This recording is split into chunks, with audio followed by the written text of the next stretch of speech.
ముందుగా అమర్నాథ్ రెడ్డి గారు పలమనేరు లేరా? జీరో ఎవరు ఉంది? అదే చెప్తున్నా, అమర్నాథ్ రెడ్డి గారు లే.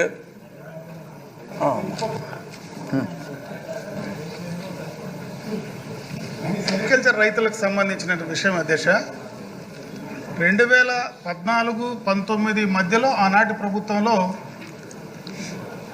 సెరికల్చర్ వ్యవసాయాన్ని ప్రోత్సహించడానికి చాలా ప్రోత్సాహాలు అందించే కార్యక్రమం గడిచేది అధ్యక్ష. ప్రధానంగా పురుగులు పెంచడానికి షెడ్లు కానీ, కలుపు తీయడానికి యంత్రాలు కానీ, మరి అన్ని రకాలుగా కూడా ఏవైతే మొక్కలు నాటుకోవడానికి కానీ అన్ని రకాలుగా కూడా సబ్సిడీ ఇచ్చేది అధ్యక్ష. పురుగులు గూళ్ళు చేసుకునే సమయంలో చంద్రింకలు కానీ వ్యాధులు రాకుండా నివారించడానికి మందులు కానీ ఉచితంగా ఇచ్చేది అధ్యక్ష.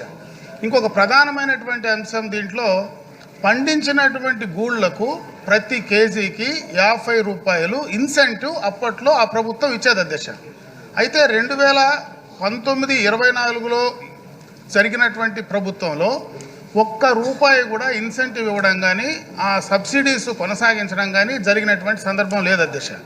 కూటమి ప్రభుత్వం వచ్చిన తర్వాత దాదాపు 10 నెలలు అవుతా ఉంది, ఇంకా కూడా ఈ కార్యక్రమాలు ఇన్సెంటివ్ ఇప్పటిదాకా కూడా రిలీజ్ చేయలేదు అధ్యక్ష.